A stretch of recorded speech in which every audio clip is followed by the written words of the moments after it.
can get a little more higher. There we go. Just playing with the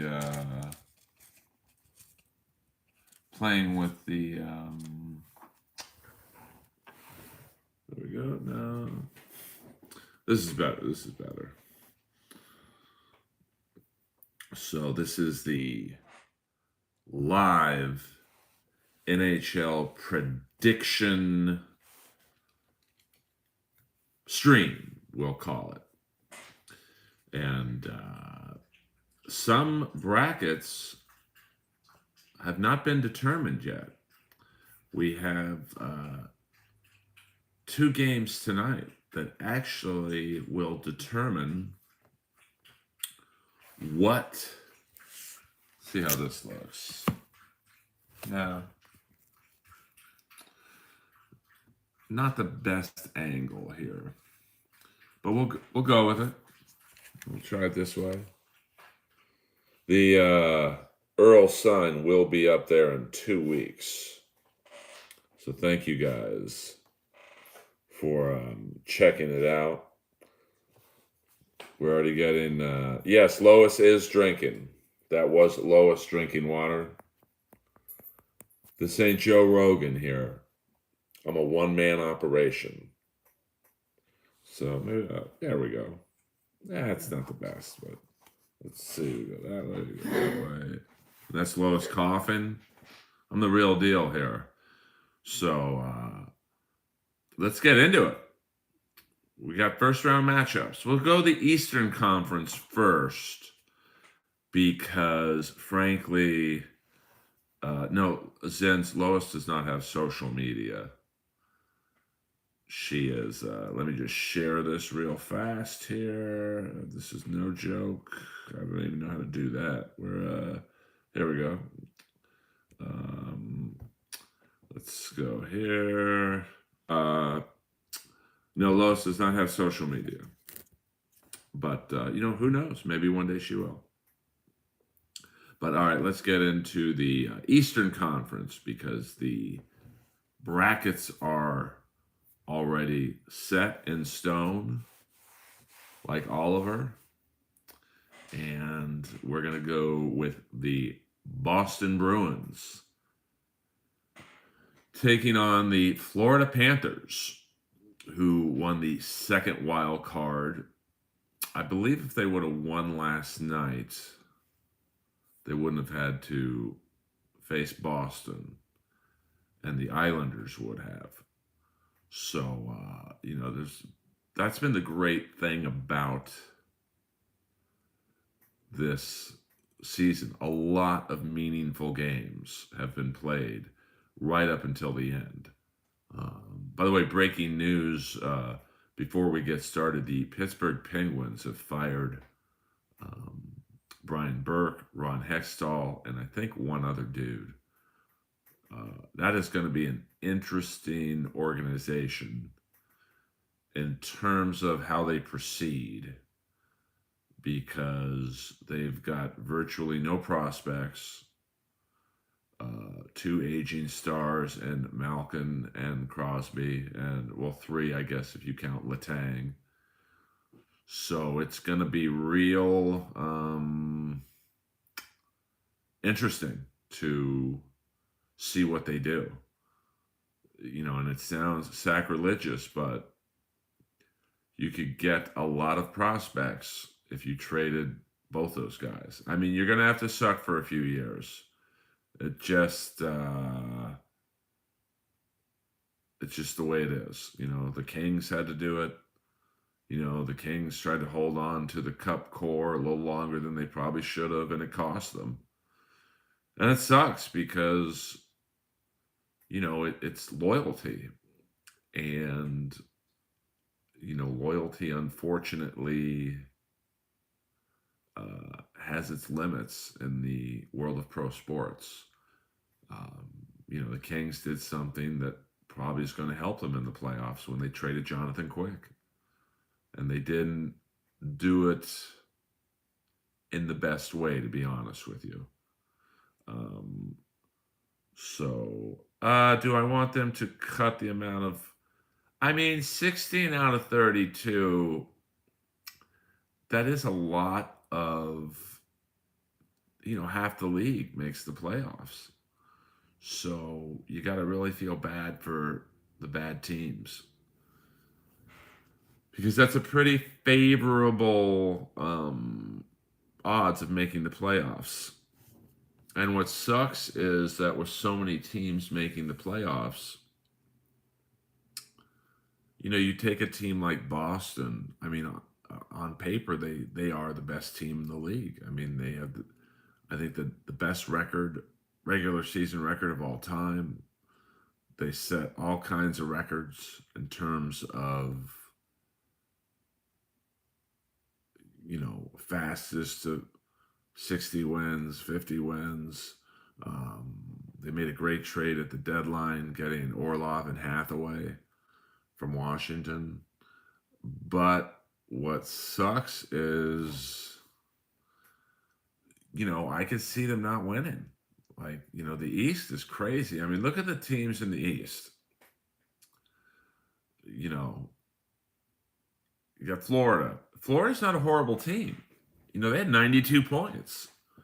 So it's not like, they're going to be a pushover for Boston. Carolina, they are a great team. Won the Metropolitan, and I mean, they have the Islanders won't be a pushover, but like they should beat the Islanders. And then you've got Toronto and Tampa Bay. That's no joke. I mean, we'll get into who I think is going to win later, but those are two really good teams. And then you've got the Devils and the Rangers. I mean, I think that in terms of teams that could beat Boston, I think Toronto could. I think Tampa Bay could. I think the Devils could. I think the Rangers could. And obviously Carolina. And, I think Florida will give them a real strong run for their money. I mean, Kachuk's had a great season. Bobrovsky is not, he's hit or miss, but, when you say who's the better goalie, Bobrovsky or Swayman, I mean, Swayman's on the better team, but if you put Bobrovsky on Boston, I think he'd have the same record. So I could make a case for Florida having the better goaltending. So let's get into it. I was going to give my prediction for the Stanley Cup winner, but I think I'll do it after each round because it's just too crazy. There's too many wild cards in the NHL playoffs to, accurately pick who's going to play 2 rounds into the playoffs. So Boston Bruins, Florida Panthers. Obviously, Boston has home ice for the whole playoffs, as they should. But here's the wacky thing. Home ice in the NHL playoffs, the road team wins a lot because there's a lot of pressure. I don't do fantasy hockey, William, because I'm such a Kings fan. This is like why I stopped doing fantasy football. I'm such a Pittsburgh Steelers fan that I would sit like Tom Brady if he were playing the Steelers. Because, it's a weird juxtaposition to be like rooting for Tom Brady against your favorite team. Although I did win my fantasy football league 3 years in a row. I think I can do this. I'll show you the trophies. Let's see here. These are my fantasy football trophies. 1999. Excuse me, Franco. 96. 95. It's pretty cool how we did it. There's a signed Buster Douglas glove in the house. Always believe the Ultimate Warrior signed that for me. There's Franco Harris in the house. There's the Inappropriate Earl podcast center. So Gene Simmons doll Russell Peters gave me. Mike Knuckles Stephen Piercy gave me. That's actually Leroy, for those of you who listen to me. There's a couple wrestling dolls. Vicky Guerrero gave me that. Here is the. Hold on here. Let's get this out of the way. Here's the Comedy Store record player. And look whose name right there, Earl Skakel. That's pretty cool. Here's, of course, someone sent me a Dewdrop doll, Taya Valkyrie. There's Annie. It's my Eric Bischoff doll. 2 Sid dolls in the house. And, of course, Abdullah the Butcher looking over Eric Bischoff. So, there you go. All right, let's see if any, we got some chatters happening.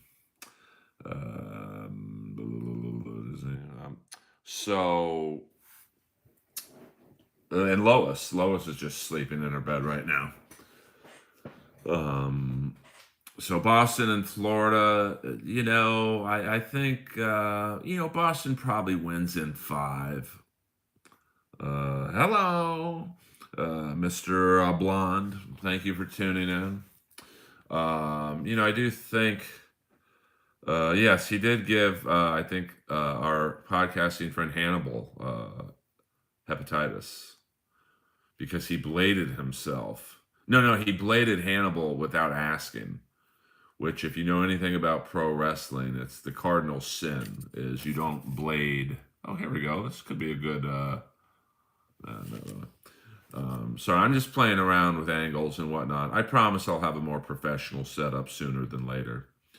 But the number one rule in professional wrestling is you don't blade your opponent unless you clear it with them. And Abdullah just said, fuck it, bladed him. He has hepatitis, so obviously he was bleeding into Hannibal, and it's kind of a scummy move. But, welcome to Hollywood, guys. Boston and Florida, I do think Florida will give them a good battle, but Boston's just too good. Pasternak's, he's having an unbelievable season. Marchand is Marchand. They've got the goaltending, although I think it's more a product of, I don't know if Swayman is like the guy, but he's on a great team, so he doesn't have to be the guy. I think you could put any goaltender in the Boston system, and they'd have the same record. Yes, thankfully he did get cured, but the medical advances have been insane the last 30 years. I mean, I look at when I had my ACL surgery in, I think, 2004. It was pretty advanced at that time. If I had the surgery now, I'd probably literally be working out within 2 days.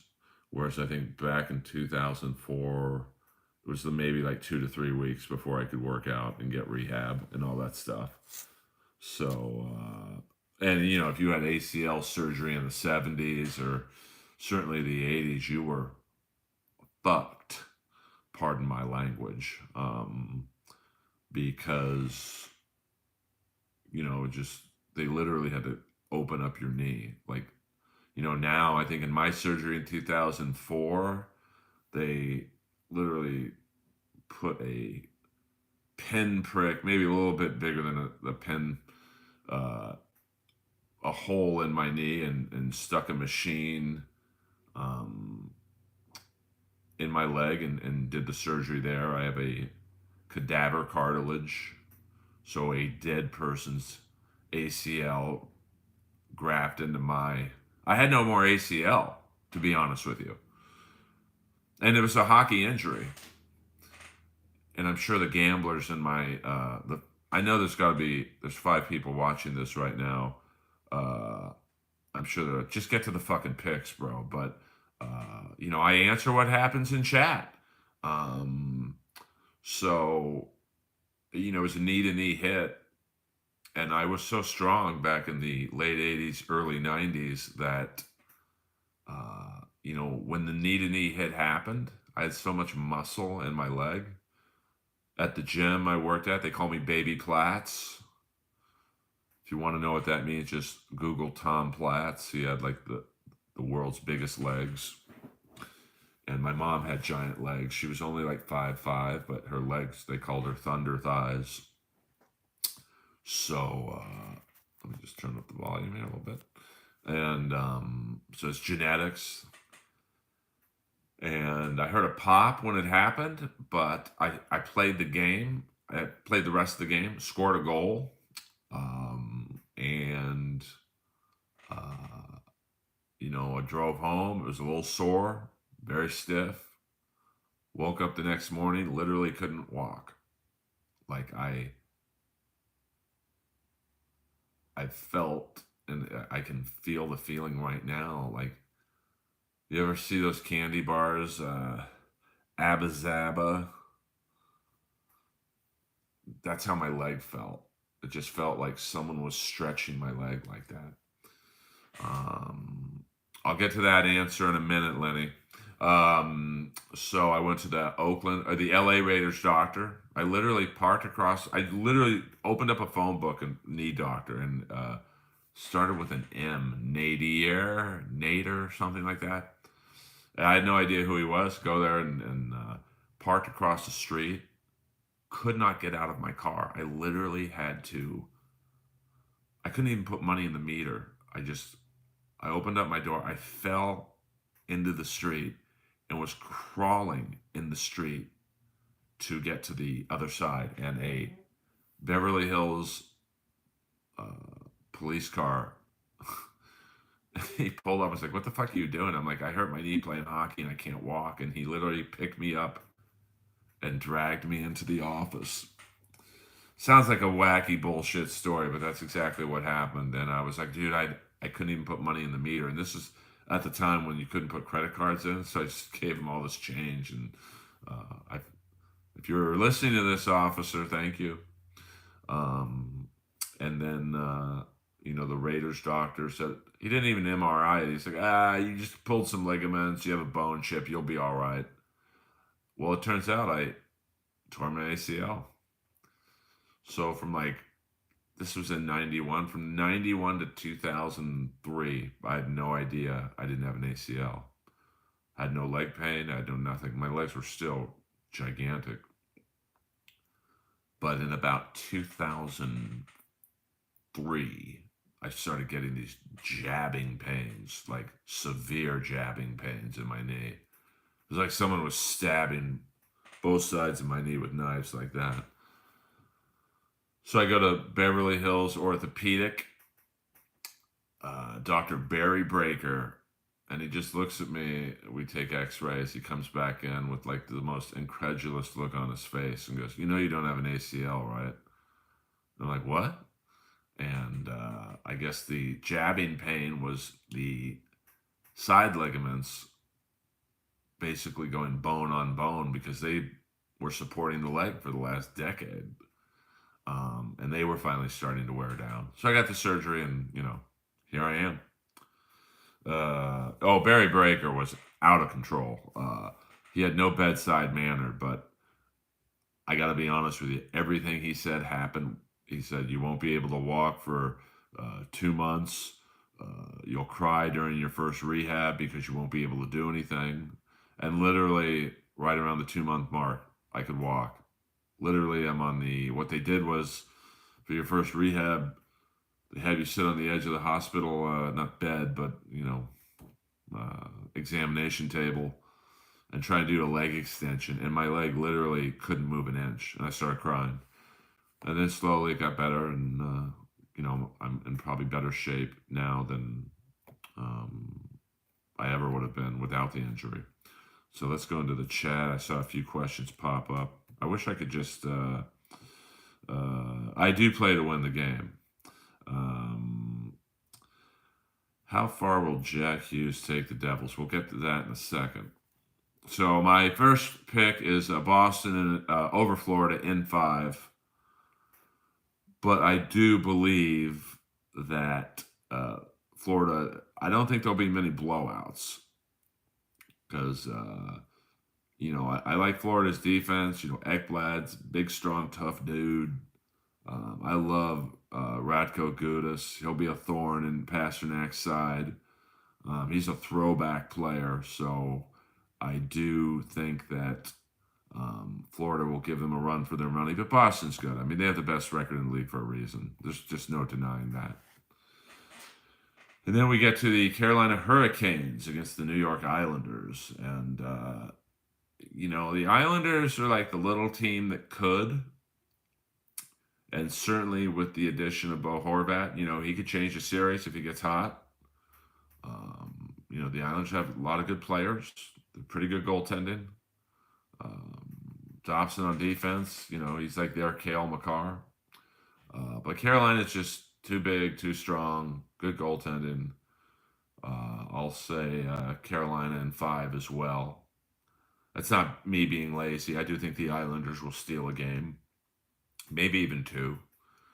So, Boston and Carolina are my first 2 picks. And then we get to Toronto and the Tampa Bay Lightning. And this is a tough one. It literally, I think, is a toss-up series, 50-50.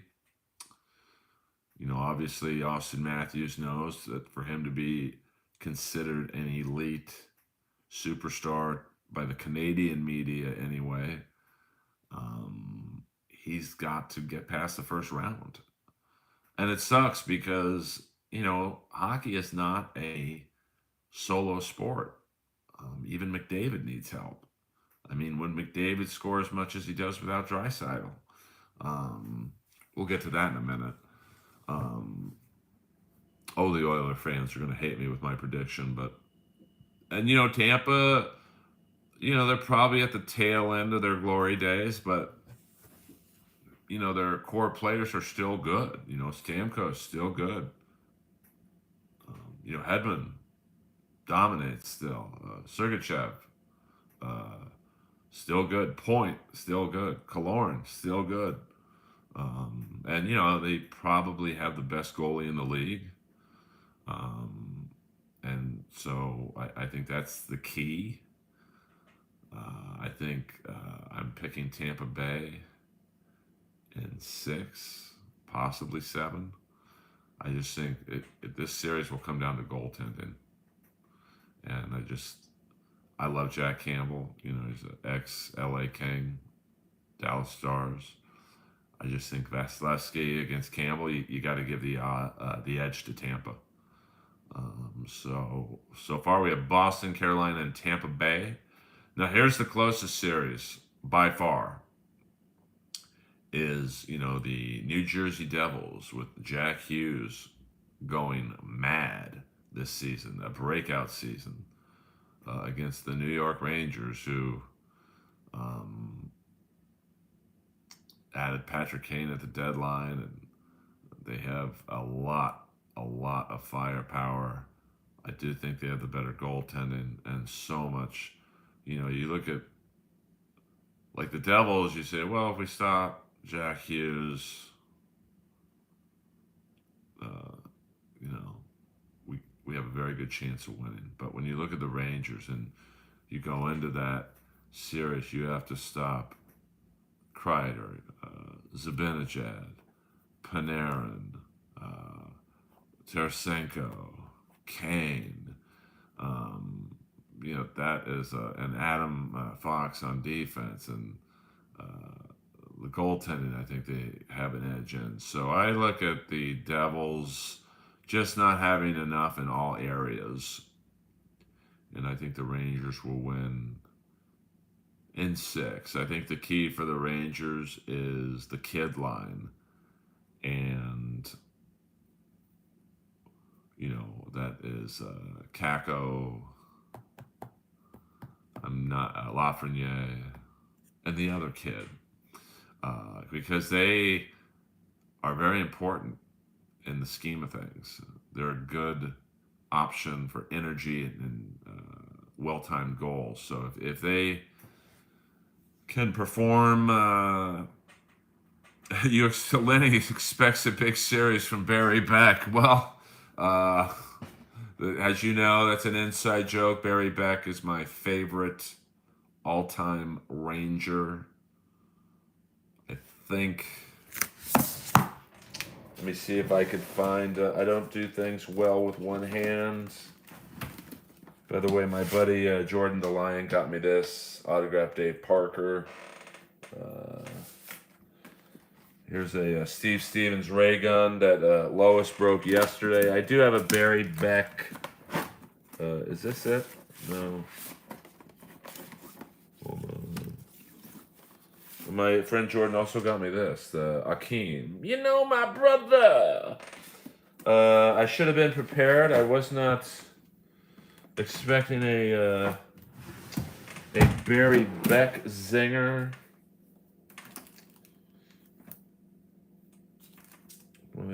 Ty Valkyrie.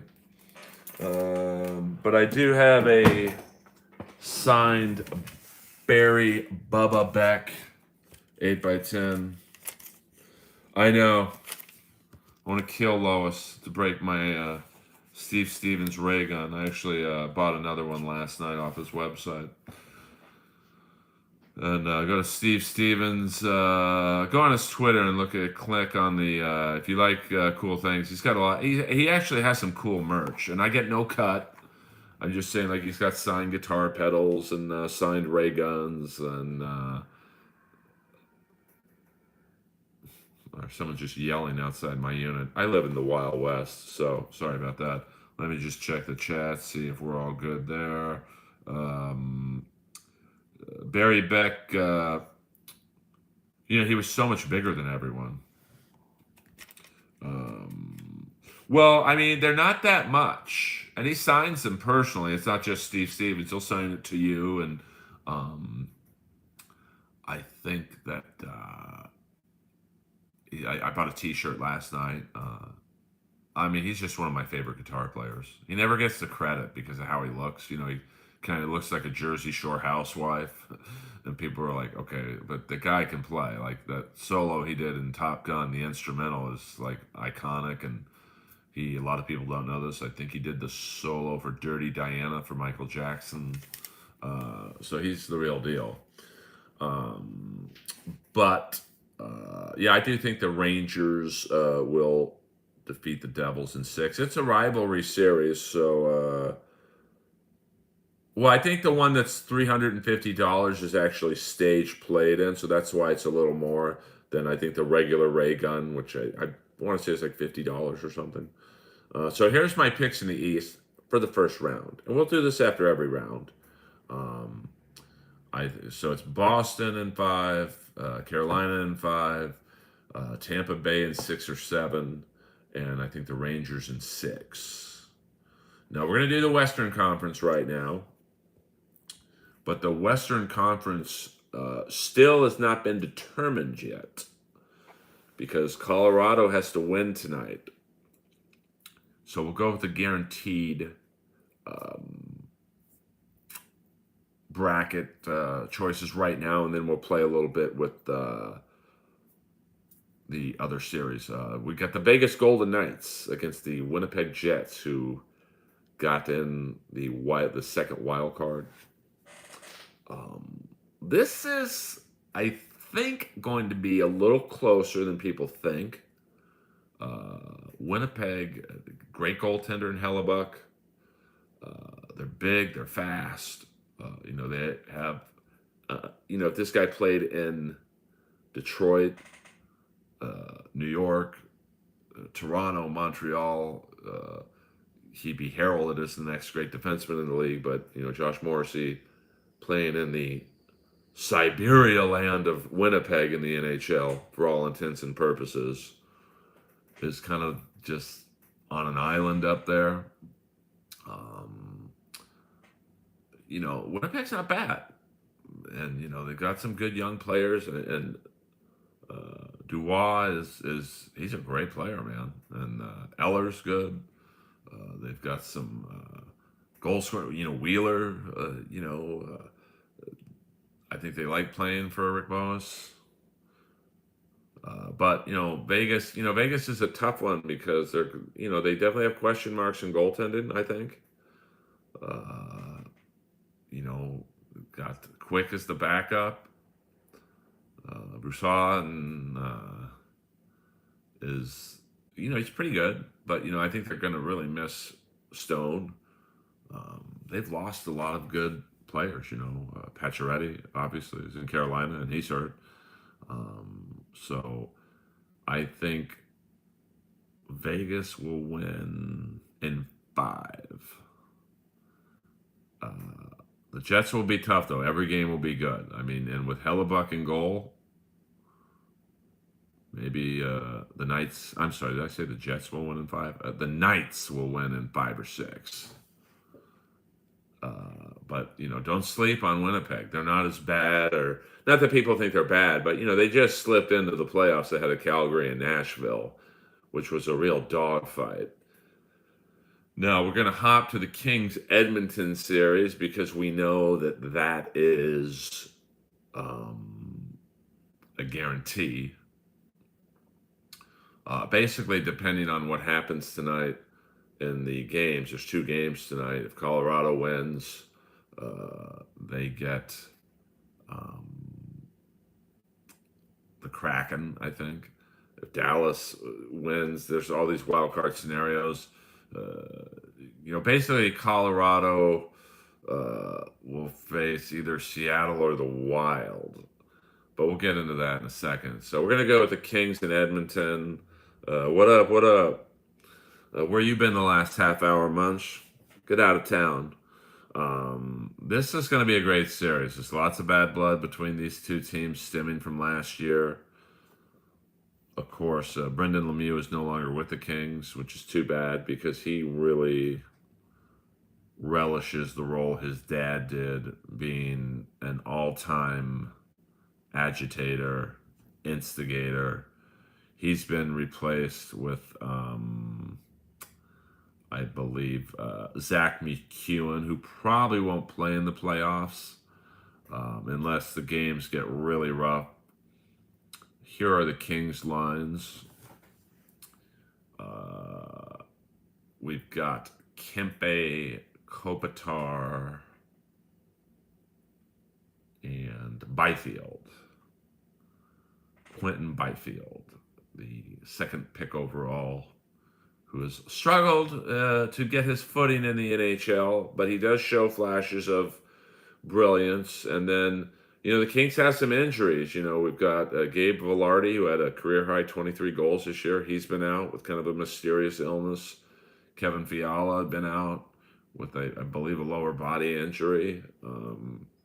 So a lot of my selection in this particular series is based on Fiala and Vilardi being there. I do think the Kings will win in 7. I think this will be the closest series in the first round. You're never going to stop McDavid. You just have to hope to maintain him. And by proxy, Draisaitl too. And they have other good players. I mean, if you totally shut down McDavid and Draisaitl, which is pretty impossible to do, but let's just say you do it, you still got to deal with Nugent Hopkins, Hyman, Yamamoto. He can get hot.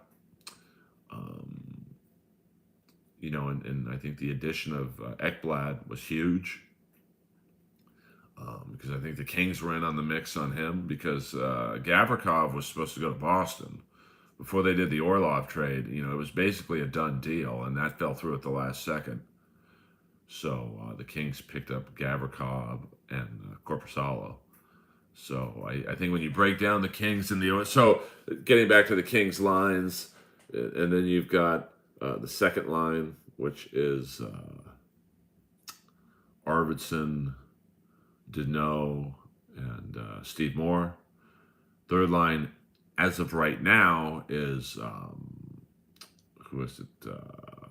Lizotte, Kaliev, and Iafallo. And then the fourth line is kind of a mishmash of Kapari, the great Carl Grundstrom, and one of either Zach McEwen, the tough guy they traded Brendan Lemieux for, or Jared Anderson-Dolan. Now, last year I went to both games at home, and you had basically a a strategy by the Kings to get Evander Kane off his game. And it was really fascinating to watch live because you could tell that like Dursey and Roy, they'd maybe give Kane a nudge, and then Lemieux would do a drive by and talk a little shit.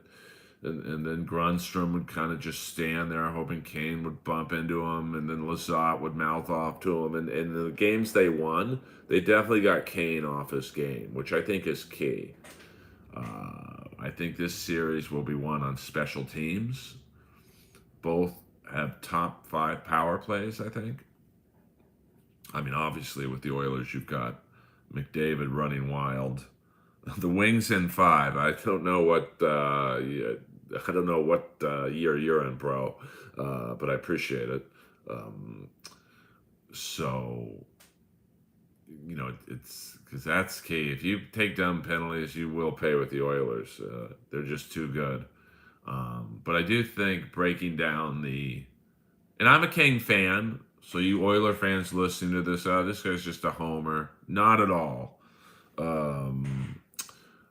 Well, I mean, the Wings, I think Yzerman's riding the ship. I mean, unfortunately, Zen's in the NHL, and I guess you could say both, really all sports leagues, you got to be bad at some point to be good. And the Wings were good for so long, they had bad draft picks. I mean, I think it will be working Johnny eventually. You just have to, the Kings are bad the last couple of years because they won 2 out of 3 cups. They competed for a few more. They were in the mix. And, and then they held on to players a little bit too long, gave out some bad contracts, Gaborik, and, they were loyal to Gaborik because he won us a second cup basically, but then, he got injured, and then the Phaneuf, who I liked Phaneuf, but, he was probably at the end of the rope when he was here. Mike Richards' contract, I think we're still paying. And then the Voynov situation where he hit his wife, allegedly, and so we had to scramble to get his replacement. I think the Red Wings, they have a lot of high picks. So getting back to the Kings in Edmonton, I mean, obviously they've got Edmonton is the best player in the world in McDavid. He's just, you got to understand. I saw Gretzky, Messier, Anderson, Mike Gartner, all in their prime, Lemieux, and I don't think I've ever seen a player as fast as McDavid. And there are a lot of fast players in the league, but very few can handle the puck and do what McDavid does while still skating fast. Usually you have to slow it down a little bit. And he has the perfect partner in Draisaitl, who's pretty fast himself. And that's a great first line they have. If they put Draisaitl, McDavid, and Kane, that's a lot to handle. But I think, with the addition of Gavrikov, what's great about the Kings is obviously they're going to try and stick Mikey Anderson on McDavid the whole time. But in Edmonton, with Edmonton having the last line change, it's going to be hard to do. But now we have Gavrikov. So the Kings should have either Gavrikov or Anderson on the ice a good amount of time, even in Edmonton, while McDavid's out there. And, you're never going to stop him. You're just going to have to maintain him. Goal and an assist is really stopping him. So in comparing the forwards, I think the Kings are deeper.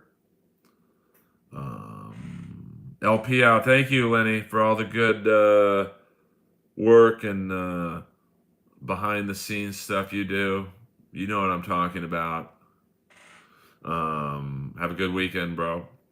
I think, obviously, the Oilers have probably the best 2 players in the series. And although Nugent Hopkins and Hyman are very, very good, I do think that the Kings have the deeper set of forwards. I mean, you got a kid like Kaliev on the 4th line. He could pop in a goal or 2. He could get hot. Of course, he gets garbage time on the second power play unit, but when you can have a guy like that on the fourth line, that's pretty good. And of course, all this is, I'm picking the Kings in 7, but that's all based on Velarde and Fiala being there. If they are not, I would pick the Oilers in 5 or 6, to be honest with you, because then they aren't as deep. I mean, that's, you can't lose your leading goal scorer, or not, your leading point scorer in Fiala, and a guy who had a career year goal wise in Velarde, and it's just too much to overcome. But I think, from what I understand, they both will be in the lineup Monday night. Now, are they healthy or not? That's the other thing. We'll see. I think defensively, it's pretty close. I would give the teeniest of edges to the Kings. Like I said, I think with the addition of Ekblad, it's a huge addition. Like, he is really good. He's like an older version of Gavrikov. Loved you and your brother in Slapstick. Oh, Terry just made it funny. And I think, goaltending, the Kings have the edge. So, really the only area the Oilers have the edge in my opinion, is, they have the best player, probably the best 2 players in the series. And they have the better power play slightly. So if the Kings take dumb penalties, it's going to be a short series. But I do think the Kings in 7. Now we get to the potential playoff series of, so we know one thing. Seattle will face either Dallas or Colorado. This will be Seattle's first year in the playoffs. And they're not a bad team, They're not the sexiest team. But they're good. They're not great anywhere, but they're good at everything. They're very fast, pretty big. I think, Colorado is like the Western version of Tampa. They're younger than Tampa, but, they're squandering opportunities every year with McKinnon in his prime. Seattle's very fast, and they really pursue the puck well. And, they've got certainly now enough goal scoring where they can hang. But I don't think if it is Colorado, I don't think you want to get into a gunslinging match with Colorado. I just think they'll be outgunned. But, Burakovsky's on the Kraken. He might want to stick it to his whole team. It's a very, I think Colorado wins in 6. I think because the Kraken are an expansion team, you don't really give them much of a chance, but they've been built very well.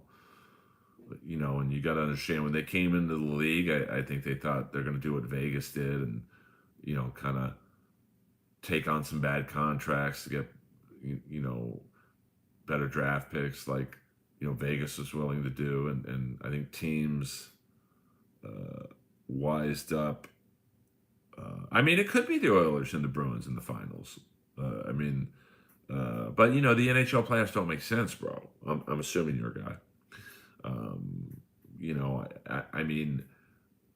Very rare does the team with the best record in the league win the cup. It's a grind. You got to win 4 out of 7 series, man. And with this year, something tells me that, the East is wild, man. Going back to the East, we'll finish up my thoughts on the West in a second. But, obviously Boston's the clear-cut number 1 team. But, in a 7-game series, Swayman has a bad game, maybe 2. Carolina's good enough to beat Boston. Toronto's good enough to beat Boston. Tampa Bay is good enough to beat Boston. Rangers and Devils are they'd have to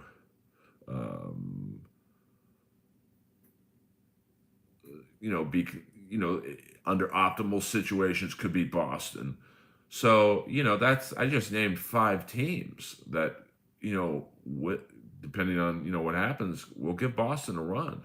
Um, so, and, Florida, like I said, I think they're going to win the series. I think Boston's going to win the series in 5, but, Florida's no joke. You got Kachuk, you got Barkov, you know, Ekblad on D. Good goaltending. Bobrovsky's a good goaltender. He gets hot. Remember when the Kings went to the Cup in '93? I think they were only 5 games over 500, but you had Kelly Rudy just get hot. So, Bobrovsky could be this year's Kelly Rudy, where he just gets, incredibly hot, and there you go. So it's, the East is, it's going to be unfair because after the first round, there's going to be 2 or 3 cup-worthy teams that will be out. So it's, and the West is kind of wide open. Like I could really see, Vegas obviously is a great team. Edmonton is a good team. The Kings have a good team. Colorado and Dallas. I mean, and Minnesota's no joke. So you got 6 teams in the West who I could see going out of the West and into the finals. Now, Drift, be honest with me. Are you an Oilers fan? Which is fine if you are. I'm a Kings fan. I mean, I am picking the Kings over the Oilers, but I do think my reasoning's pretty logical. We'll go back to the West. So let's try and figure out. I think Colorado beats the Kraken. I think Dallas, if they play the Kraken, they beat the Kraken. Chris Neff in the house. Chris Neff, Edmonton Oilers fan, so we disagree on that. And then, depending on who plays the Kraken, we have either Colorado or Dallas playing Minnesota. And, well, we know no one has any idea. I mean, so that's a great series. Either Colorado or Dallas against Minnesota. That's 50-50. Yeah, I could see. I mean, Colorado, Minnesota, that's a toss-up. Dallas, Minnesota, that's a toss-up.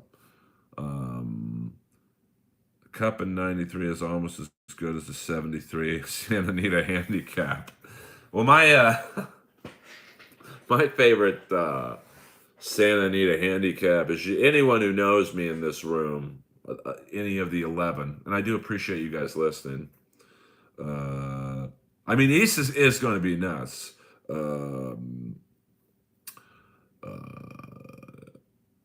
I don't know if they're insanely deep, but Vigers is my favorite. I think he won the 78. If you get anything out of this stream, please go watch Vigers in the 78 Santa Anita handicap. It's the greatest come from behind race you'll ever see, where at one point Vigers is so far out of the race, he's not even in the camera frame. And then all of a sudden, it's like a video game. You see this white horse just moving up and moving, and then he ends up winning by like 3 lengths. That's my favorite horse of all time is Seattle Slew, but Vigers is my second favorite horse because you'd hate to say this horse knew what he was doing, but like it seemed his strategy was to go start dead last. If you look at the Santa Anita handicap, he stumbled out of the gate and he was fucked. And then his thing was just coming on. Even at the top of the stretch, he was probably 10 lengths out.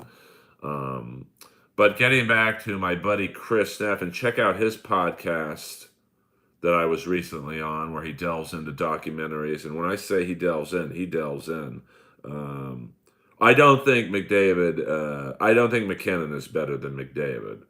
But I will say it would be interesting to see McKinnon with Draisaitl. I mean, McDavid, like I said, I mean, I'm 54, so I saw all the stars of my generation live. I think I hit a stretch where I did not miss a Kings home game for 10 years in a row.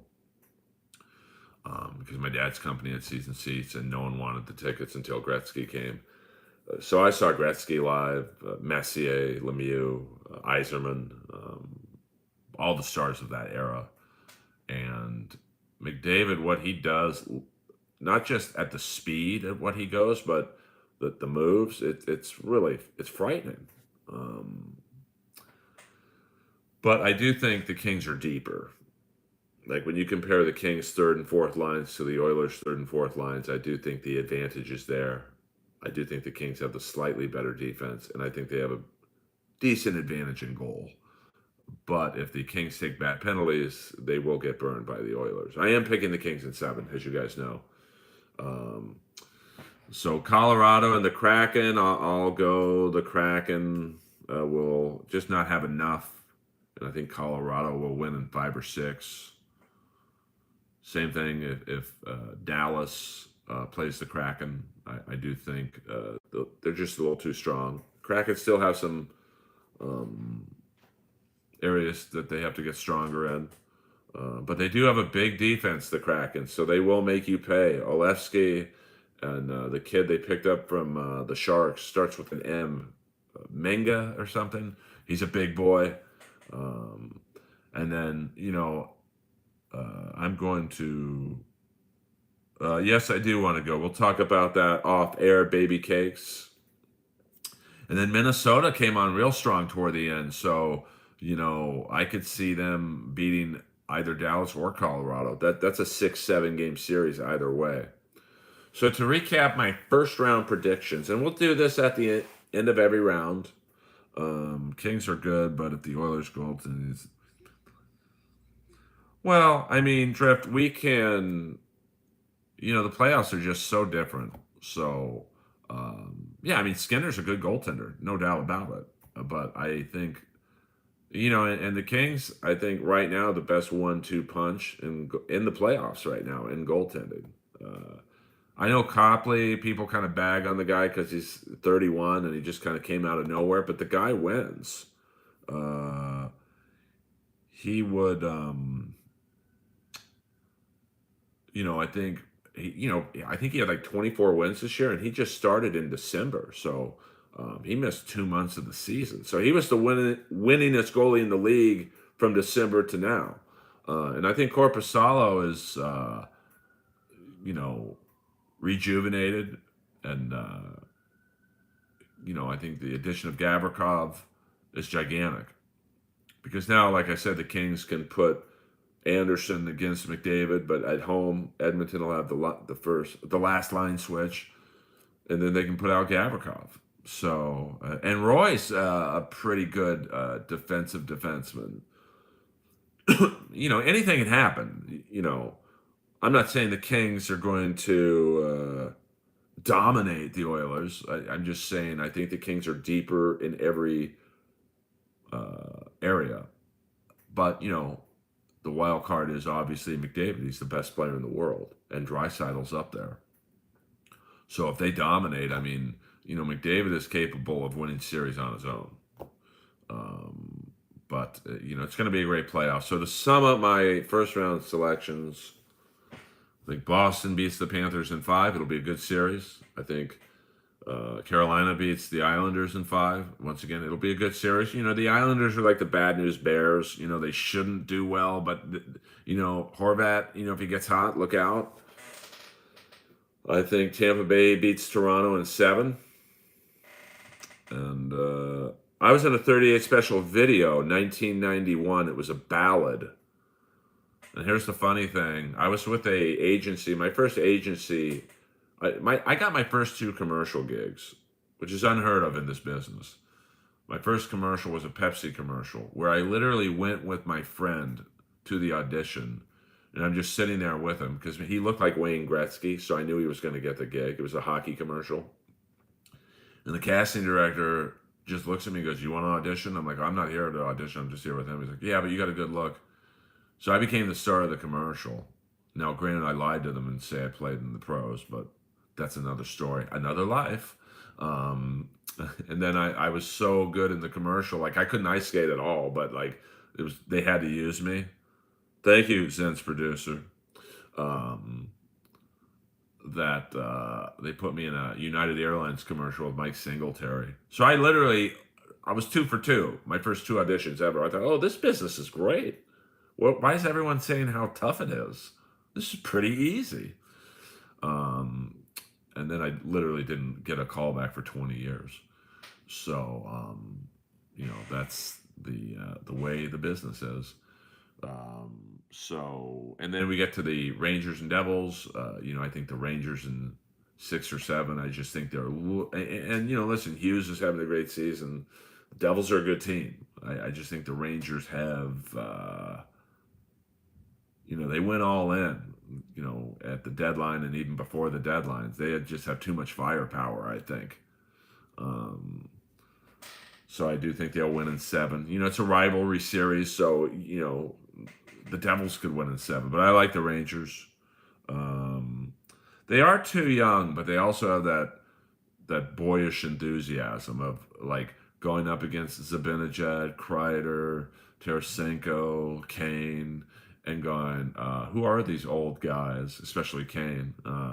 It's a 50-50 series. They finish close to each other in the stands. I just think the Rangers, Gorgiev, or no, I'm sorry, Shesterkin. My bad.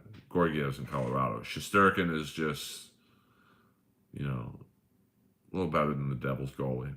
But, like I said, it's the playoffs. Anything can happen. Look at a couple of years ago when Columbus swept Tampa Bay. Like, that's insane.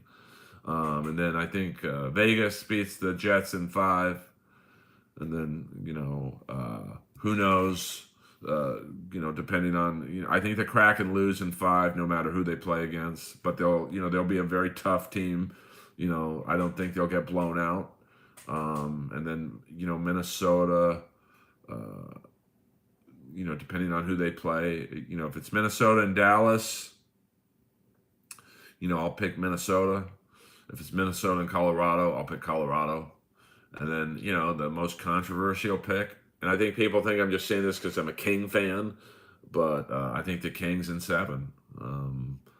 It's going to be a great series. And who are you, Jared from Subway? Hello! But, I think the Devils have that youth, much like the Kraken do, where they don't, the playoffs are so much pressure and everything's amped up from the defense to the hitting and there's not really fighting anymore, but like you're going up against like guys like Pat Maroon and I just think I watched that documentary about Jared from Subway. It was so disturbing I couldn't watch it anymore, to be completely honest with you. Like I think I got through about a half hour of it, and those voicemails of him like grooming kids, it's just like I couldn't do it. I'm around that shit enough in stand up, so but I do think only on my live stream could I go from Jared from Subway to the Kings in 7 against the Oilers. But the Devils, youth can get you through a lot of stuff in the playoffs. Just that enthusiasm, not being scared of Patrick Kane being one of maybe the greatest U.S.-born player ever, but going, hey, I don't care who this old guy is, and just nailing them into the boards. So it's going to be a great playoff. I mean, nothing beats playoff hockey. We'll do this at the end of the first round. We'll make our selections, comment, share, and all that shit. I don't have the ability to super chat right now. I'm going to start putting up audio-only episodes of Inappropriate Earl. Zens, if you're listening, let's work on that. So I can get to that 4,000 hours of listening time, I guess, is what you need to do. I've already got like 1,800.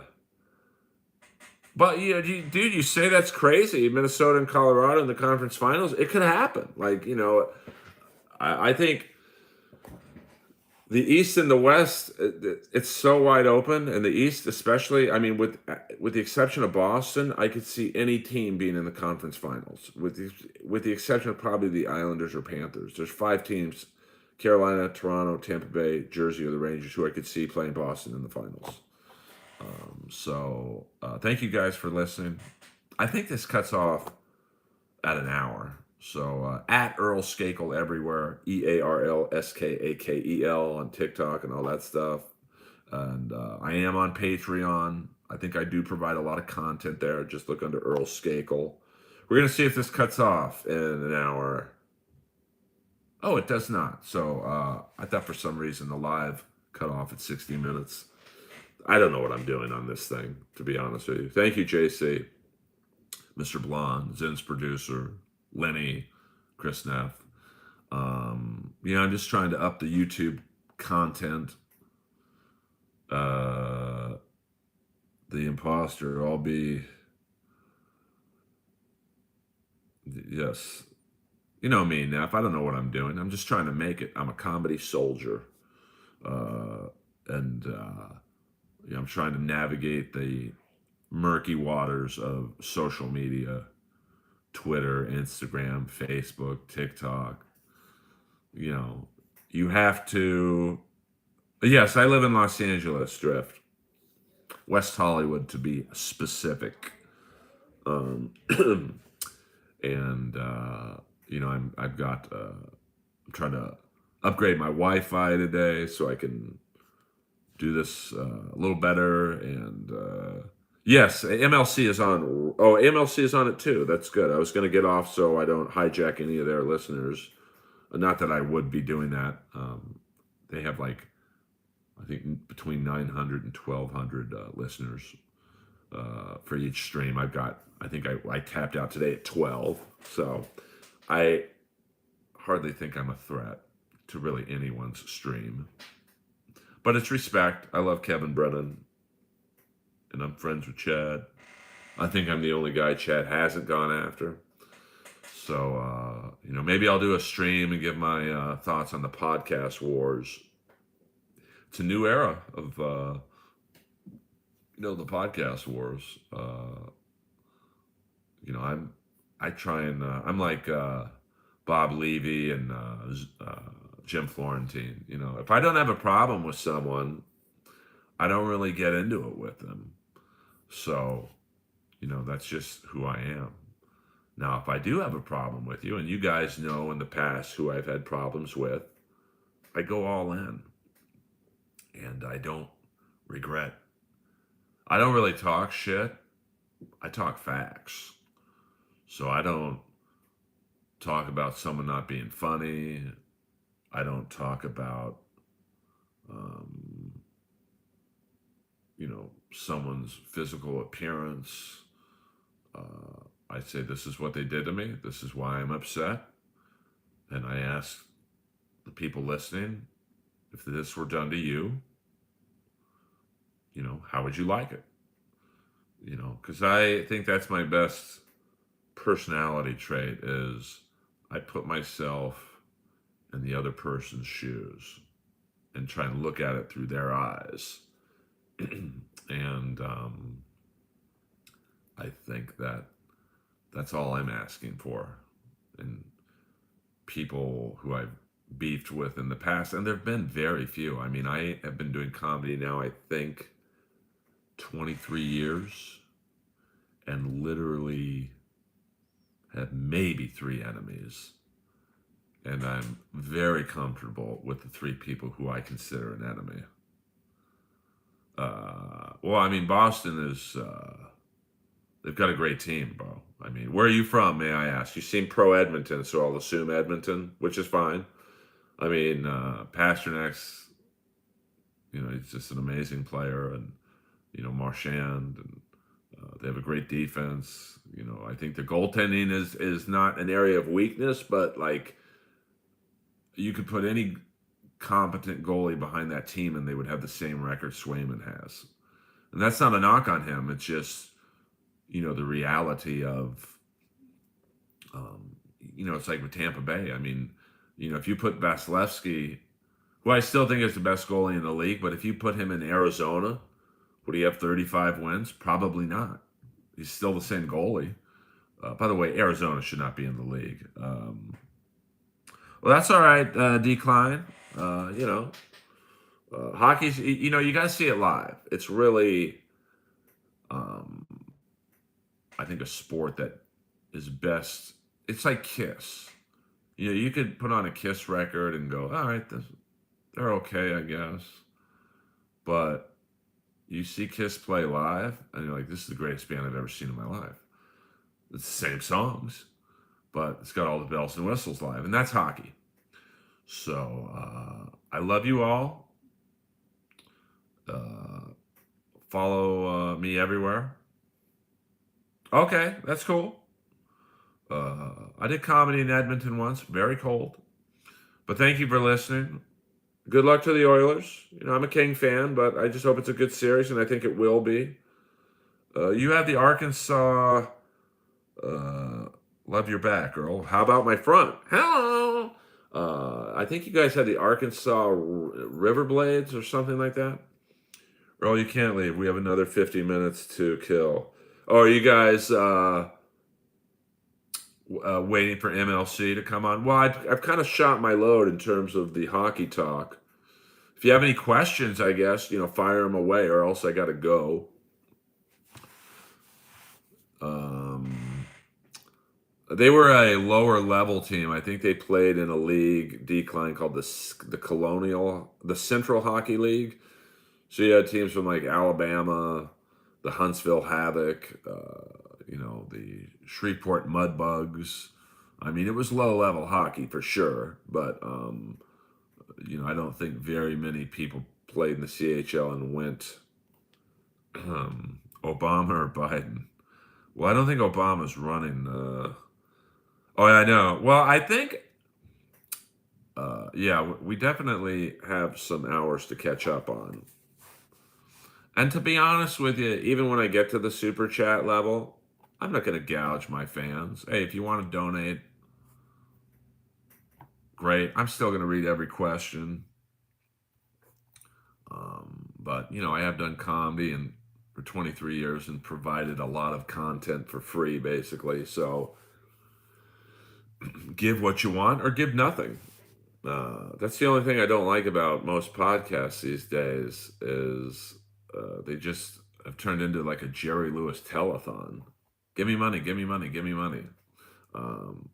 So which sucks more? In 2023, I mean, it's pretty even. I mean, I know that Motley Crue is having drama with Mick Mars because he says they didn't play. He was the only one playing.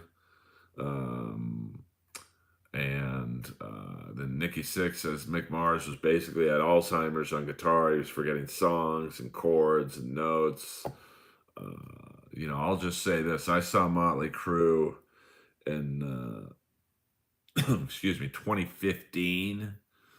And Vince walked away from the mic and you still heard his vocals. Nikki Sixx at one point put both hands in the air and you still heard the bass being played. And Kiss does the same shit. I will be doing another episode of Inappropriate Earl. I'm just trying to figure out how to regain my enthusiasm for it. I mean, I probably should have done this as an episode of Inappropriate Earl. It's been pretty good just to get an episode into the algorithm again. Would you say? I actually would say, well, that's tough because when you look at if you put McDavid with Mark Messier, Glenn Anderson, Yari Curry, Paul Coffey, Fuhr on the back end, it's scary what of course we're talking two different eras, but it's really scary what he could have accomplished with that cast. I mean, right now, he's got a pretty good cast with Kane and Draisaitl and Nugent Hopkins and Hyman. But, I think the better, and maybe it's not the better question, but I think the more interesting question is, what if Mario Lemieux played on Edmonton? When you think of what Lemieux did in Pittsburgh with virtually no help, he turned Warren Young into a 40-goal scorer. He turned Rob Brown into, I believe, a 40-goal scorer. And then these guys went other places and didn't get 20 goals. So I would have loved to have seen Lemieux in Edmonton. McDavid is just, like I said, especially last year in the playoffs, he's effective on every play. I mean, you literally have to set up a 5-tiered system with every player on the ice to go, okay, we'll send the first forward in. Hopefully it slows him up a little bit. And then he usually gets by the first forward pretty easy. And then you got to send the two other forwards at center ice to hopefully blockade him, to slow him down a little bit. So by the time he gets to the defenseman, he's at least playing at an acceptable rate of speed for them to maintain him. But, he just gets going. And it's not just the speed, it's his puck handling skills. Well, I mean, when you look at NHL tough guys from the 70s and 80s, they definitely have had CTE pretty badly. I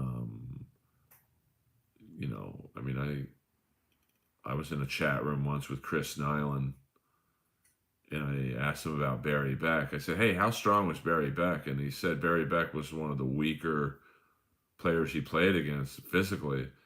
And then I saw a fight between Beck and Nyland in front of the net in Madison Square Garden. Beck was manhandling him. So, either there's a beef between those two guys or Nyland just doesn't remember how strong Beck was or even who Beck was. So, I mean, you look at a guy like Ryan Vandenbush. I was watching Vandenbush. He was fighting, who was it, Stu Grimson. And he probably took 4 to 5 straight bombs from Grimson. And he goes into the penalty box, and you could see, like, he was gone. Like, he was literally in the penalty box, like, and even the ref went over, and I'm assuming said something like, hey, are you okay, bro? And he said, you could just see him shake his head, yeah. And then he went back out there, and I think he fought someone else on Hartford. It was Hartford. So, I mean, if you take that and put it in today's game, they would have taken Vandenbush off the ice, and he probably wouldn't have come back to play the game. So I can imagine, when you look at a guy like Jeff Odgers, who took constant beatings, Vandenbush, Link Gates, who had that motorcycle injury. He could have been the next Bob Probert. I can only imagine Bedard, he's an amazing junior player, but he's awful small to play in the NHL. And, he's probably going to be very good. But sometimes junior play just does not translate into the NHL. I remember one time I was watching Alexander Daig, and, people make fun of Daig because his career was kind of a bust. But he put up Mario Lemieux-like numbers, and I think he played in Hull in the Quebec Junior League, and it was mind-blowing what he was doing. And he was playing a game against the Detroit Red Wings, and he literally tried the same move on Steve Chiasson, who was like a pretty slow defenseman, but very smart. I think a slightly less physical version of Radko Gudas. And you could tell the first time Daig tried the in-between the legs move, Chiasson just pushed him to the side easily. And then he tried the same move the second time, and you could tell with virtually no effort, Chiasson just pushed him to the side again. And then the third time, he did tried to do the same move in between the legs, down the side of the boards, and Chiasson's laughing at him at this point. It's like, and you could tell he was like, bro, this ain't the cue. I might be slow, but I know every move you've seen because I've seen Yzerman do it every day in practice. I've seen Mario Lemieux, Gretzky, Anderson, Messier, Howard-Chuck do the same thing 1,000 times to me. You're not getting by me today. And I think Bedard's going to be like that, but he's scored at every level so far. But, the question is, how is Bedard going to react when Tom Wilson hits him that first time? And, there ain't no Tom Wilsons in juniors. So, it'll be interesting. He's certainly got a bright future ahead of him. And with the way the NHL is now, with a pretty free skating league, that benefits him. But how's he going to play when he goes into the corner with, say, Mikey Anderson or a Gavrikov or a Gudis, a Sergachev? Well, I mean, he just, when your whole career is based on slick moves, and then you go to the NHL, those slick moves probably don't work as much as they used to. And it's, I'll answer the question this way. We have a player on the Kings named Arthur Kaliev, where he's scored everywhere he's played. He's got a Brett Hull-like shot, maybe the best pure shot in the NHL. I mean, and I realize what I'm saying, but he is the next Brett Hull, I think, in terms of goal scoring. Him and Caulfield in Montreal, and you could tell. Like, I remember his first game. I think he was playing against Darcy Kemper, and he had a one-timer from the face-off circle. So basically, he had the Ovechkin shot on the power play, and Kemper literally didn't move. He just kind of went like that, just saved it, and no big deal. And you could tell Kaliev for the first time was like, oh, that would have gone in last year in juniors. So it's really how he adjusts to the league and the physicality and the speed. He's not going to be the fastest player in the league. He probably won't even be the fastest player on his team. So how does he react to that? By all accounts, he's very good mentally. So, he should be good, but you look at another example, Ian LaPerriere. He was a 40-goal guy in juniors.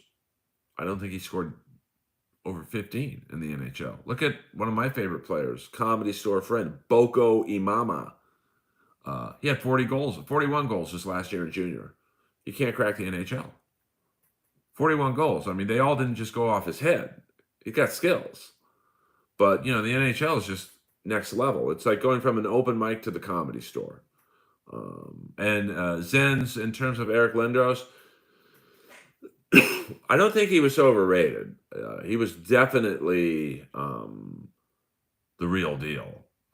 Just the concussions killed him. He just could never stay healthy. I think he is number 2 behind Barry Beck in terms of the greatest what if they weren't injured players. Like, I look at Barry Beck and go, and he's my favorite player of all time. He had it all. The shot, could fight, could pass, probably outside of Dennis Potvin, the best body checker in the league. And just, he was injured from juniors on. I mean, people think he was only injured after the Flatley hit, but he had bad shoulder since Westminster Bruins. So it's what if he could have been healthy? He could have been like a bigger version of Scott Stevens. And the same thing with Lindros. He just, and he played in an era where concussions weren't necessarily, looked after as much as they are now. So, his brother Brett had severe concussion issues and had to retire early. So it's, it really, I look at that playoff. It's my favorite playoff series of all time. It's, I think, 95, 96, Tampa Bay and Boston. No, I'm sorry, Tampa Bay and Philly.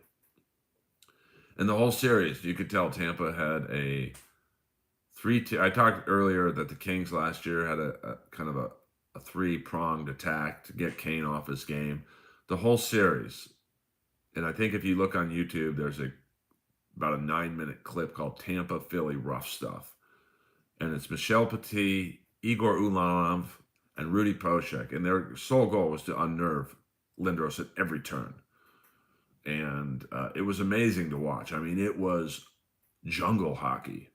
And Philly won in 6, but it just, my God, it was an amazing playoff series. Headbutts, knee-to-knee hits. I mean, at one point, Lindros broke Michel Petit's nose with a high stick, wasn't even called, and it was right in front of the ref. And then, a couple minutes later, I think Aaron Gavey, high stick, Lindros in the mouth, bloody, no penalty.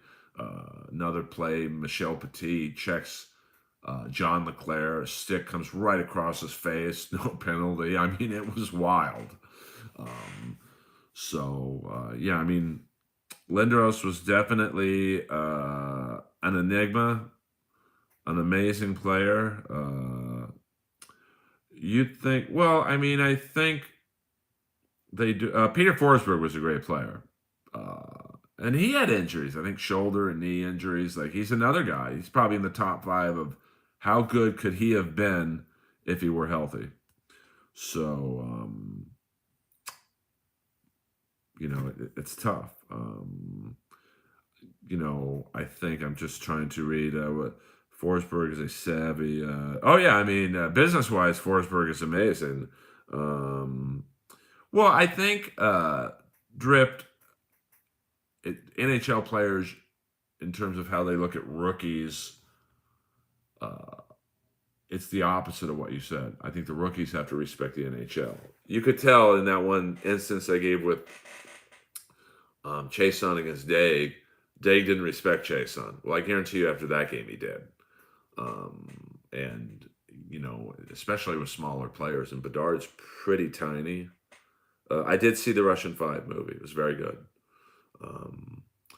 But I think, and not that I think he's going to go into the corners and try and battle it out with Tom Wilson or, even a guy like Carl Grunstrom. There's not a guy like Carl in the junior level. But I think now even rookies have top picks have to, Bedard will be run at every game because there's really not fighting in the league anymore. So, you look at, like, say when Bedard, no matter what team he's on, goes in and say plays against Billy, Delorier is going to run at him. If Lemieux's still on the team next year, he'll run at him.